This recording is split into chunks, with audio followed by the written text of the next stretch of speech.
అన్నీ చెప్పిన తర్వాత మళ్ళీ మీకు వస్తాం సార్. ఇది ఫ్లోలో మొత్తం ఒక్కొక్కటి మొత్తం దిల్ రాజు గారి ఆయన ఆస్కార్ అవార్డు ఆ నటనకి ఆ రోజు మీరు అంతా చూసి ఉంటారు. ఆయన వ్యక్తిత్వం బయట పెట్టాలా, ఇది వాస్తవం కాదా? దాన్ని తీసుకొచ్చి ఇంకోటి, నిన్న మీరు టీవీలో స్క్రోలింగ్లు అన్నీ చూసుంటారు, మొత్తం స్క్రోలింగ్లు అన్నీ చూసుంటారు. పవన్ కళ్యాణ్ గారు స్టేట్మెంట్ ఇచ్చారు. ఏం స్టేట్మెంట్ ఇచ్చారు? ఈసారి నా సినిమా అయినా సరే రేట్లు రావాలంటే త్రూ ఛాంబర్ ద్వారా రావాలి ఆయన స్టేట్మెంట్ ఇవ్వడం జరిగింది. దీనికి నటుడు, ఆస్కార నటుడు దిల్ రాజు గారు వెంటనే స్వాగతిస్తున్నామని చెప్పారు. మీరు చూసి ఉంటారు స్కూలింగ్లో. ఈరోజు పవన్ కళ్యాణ్ గారు పెట్టగానే స్వాగతిస్తామని చెప్తారు. పవన్ కళ్యాణ్ గారి సినిమా జూన్ 12 అని తెలిసి జూన్ 1 బంద్ అని అన్నీ ఇదే టీవీ స్క్రోలింగ్లు అన్నీ వచ్చాయిగా, ఇదే స్క్రోలింగ్లు అన్నీ వచ్చాయి కదా. నువ్వెందుకు ఇది ఖండించలేదు? అంటే మమ్మల్ని అడ్డు పెట్టుకుని నువ్వు నైజాం నవాబుకే వెళ్ళాలనుకుంటున్నావు. దానికి మేము ఒప్పుకోలేదు. దానికి తిరిగి మా మీద పెట్టావు. ప్రజలందరూ గమనిస్తానన్నారు. మా నాయకుడు కూడా నేను ఎటువంటి వాడు, అనుశ్రీ సత్యనారాయణ ఎటువంటి వాడు, దిల్ రాజు ఎటువంటి వాడు, సినిమా ఇండస్ట్రీలో ఎవరాలు ఎటువంటి వాళ్ళు అందరికీ తెలుసు. మొత్తం యావత్ ప్రపంచానికి తెలుసు మీ యొక్క స్వార్థాలు. దాన్ని మీరు ఈ విధంగా పెట్టి మీరు నిజంగా అరవింద్ గారు ప్రెస్ మీట్ పెట్టి నాకు 15 థియేటర్లు ఉన్నాయి, నేను ఇంకా టైం అయిపోగానే వదిలేస్తున్నారు. మీరు ప్రెస్ మీట్ పెట్టినప్పుడు పక్కన సురేష్ బాబు, సునీల్ని ఎందుకు పెట్టుకోలేదు మీరు? అంటే లోపాయకరంగా మీరు కలిసి ముగ్గురు ఒకటే. కానీ ప్రెస్ మీట్లో మాత్రం నేను ఒక్కటే నాకు ఇన్ని థియేటర్లు ఉన్నాయంటే అంత పిచ్చోలా మీరు? మైత్రి మూవీస్ మీ అరాచకాలు తట్టుకోలేక వాళ్ళు సొంతంగా ఆఫీస్ పెట్టుకుని వాళ్ళ చేత వాళ్ళు తొక్కడానికే కదా మీరు శత్రుఘ్న ముగ్గురు కలిశారు. అది ప్రజలందరికీ తెలియదా? ఇండస్ట్రీలో అందరికీ తెలియదా?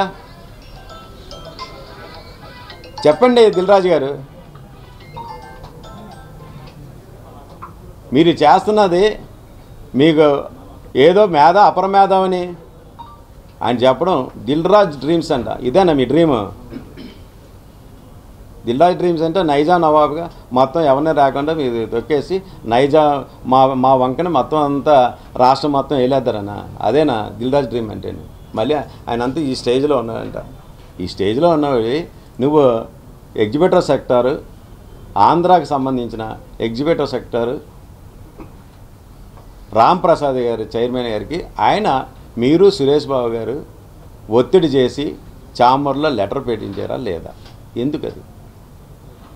ఇది నిజం కాదా? అది కూడా 18వ తారీఖు 18వ తారీఖు ఆ లెటర్లు కూడా ఉన్నాయి. ఇదిగో అది ఆయన చెప్పడం కూడా జరిగింది. 3 సెక్టార్లో కూడా ఆయన చెప్పడం కూడా జరిగింది. దీన్ని అప్పటికి పవన్ కళ్యాణ్ సినిమా అనౌన్స్ అయింది. అప్పుడు మీరు సోకాల్ సురేష్ బాబు ఉన్నారు, మీరు ఉన్నారు, మీ తమ్ముడు ఉన్నాడు, శిరీష్ రెడ్డి గారు ఉన్నారు. ఎందుకు ఆ రోజు ఖండించలేదు? ఖండించడం వదిలే, శిరీష్ రెడ్డి గారు 3 సెక్టార్లో కూడా ఎట్టి పరిస్థితుల్లో జూన్ 1 నుంచి బంద్ అని చెప్పారా లేదా? అందరు ఇక్కడ తీయండి. అది అందరూ కూడా తెలిసిన విషయమే కదా. 3 సెక్టార్లలో దీన్ని మీరు నా మీదకు తోలి ఏదో మీరు తప్పించుకున్నారంటే అది కరెక్ట్ కాదు. భగవంతుడు ఉన్నాడు, అంతకంతా ఉంచి నా దేవుడు శ్రీ పవన్ కళ్యాణ్, ఆయన అంతా గమనిస్తాడు. అంత అమాయకులు శిక్ష పడితే ఒప్పుకోడు, దుర్మార్గులు చండాలం ఏదో అంటారు కదా, మొత్తం తోలు తొక్క తీసి అంతు చూసేస్తాడండి దుర్మార్గులు ఎవరైనా చేశారంటే. ఎందుకంటే నేను పార్టీ పెట్టినప్పటి నుంచి ఉంటున్నాను. పార్టీ పెట్టినప్పటి నుంచి నేను పవన్ కళ్యాణ్ గారి పార్టీ సిద్ధాంతాలు కానీ అది కానీ నేను ఎప్పుడూ అవాయిడ్ చేయలేదు. నాకు నిజంగా చాలా బాధాకరమైన విషయం. నా వ్యాపారాలు మానుకుని ఎక్కువ అసలు ఈ మధ్య చూడండి నా థియేటర్లో నాకు ఈ సినిమాలే చేయటం లేదు, నేను వ్యాపారం బాగలేదు, సినిమాలు చేయటం లేదు. అయినా సరే సినిమాలు కూడా ఎలాగుంటున్నాయో మీరు పేయింగ్ కూడా లేవు చాలామంది. వాటికి నేను మామూలుగా ఉంటే మీరు నేనేదో మా పవన్ కళ్యాణ్ గారి భక్తుడిగా నేను ఆయన చేసి కార్యక్రమాలు అన్నీ కూడా సిద్ధాంతాలు కానీ జనాల్లో తీసుకెళ్ళి అన్నీ నేను నా అంతటా నేను మా జన సైనికులు వీర మహిళలు వీళ్ళందరూ సహాయ సహకారంతో నేను వెళుతుంటే నన్ను నా రాజకీయ భవిష్యత్తు మీద మీరు ఈ విధంగా మీ జనసేన నేత అని పేరు చెప్పి మీరు ఈ విధంగా నన్ను బ్లేమ్ చేయడం ఎంతవరకు సమంజసం? మీరు ఇప్పటికీ కూడా పత్రిక ముఖంగా ఛాలెంజ్ చేసి చెప్తున్నాను, హరిహర వీరమ్మలు నేను బ్యాన్ చేయండి అని మీరు వీడియో ఉందని అంటున్నారు కాబట్టి అది నిజంగా నిరూపించండి. మీకు దమ్ము ధైర్యం ఉంటే, లేకపోతే నేను కోర్టుకి వెళ్తాను మిమ్మల్ని ఎట్టి పరిస్థితుల్లో. ఎందుకంటే నా భవిష్యత్తుతో ఆడుకున్నారు మీరు. ఎప్పుడో మే 13న వాళ్ళతోటి పెట్టిన దానికి అప్పుడు అనౌన్స్ లేదు, అది కూడా మేము బంద్ అని మాత్రం అనలేదు.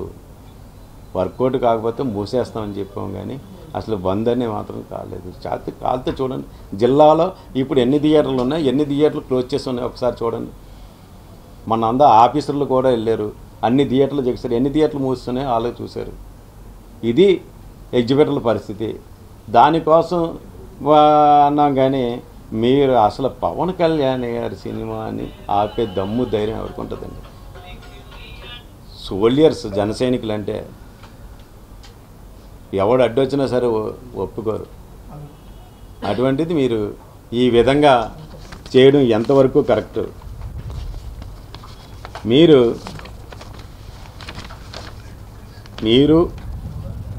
సురేష్ బాబు, మీ తమ్ముడు శిరీష్ రెడ్డి, సునీల్ మీరు చేస్తున్న అరాచకాలు అందరికీ ఇప్పటివరకు ఎవరో చెప్పడానికి భయపడి ఉంటారు. నాకు మా నాయకుడు చెప్పింది ఒకటే, నిజం నిర్భయంగా చెప్పు, భయపడకు, ఉన్నది ఉన్నట్టు చెప్పండి. ఎవరు ఇదేనే ఈ సబ్జెక్ట్ అనే కాదు, ఏదైనా సరే మాకు నీతి నిజాయితీ నేర్పించింది మా నాయకుడు. ఈరోజు భారతదేశం మొత్తం నీతి నిజాయితీ నెంబర్ 1 ఎవరైనా ఉన్నారంటే శ్రీ పవన్ కళ్యాణ్ గారు. కావాలితే అన్ని సర్వేలు చూసుకోండి, ఆయన నెంబర్ 1 స్థానంలో ఉన్నారు. అటువంటి ఆయనకి నేను మచ్చ తెచ్చి పని చేస్తానా? నా ప్రాణం ఉన్నంత వరకు నేను పవన్ కళ్యాణ్ గారితో ఉంటాను.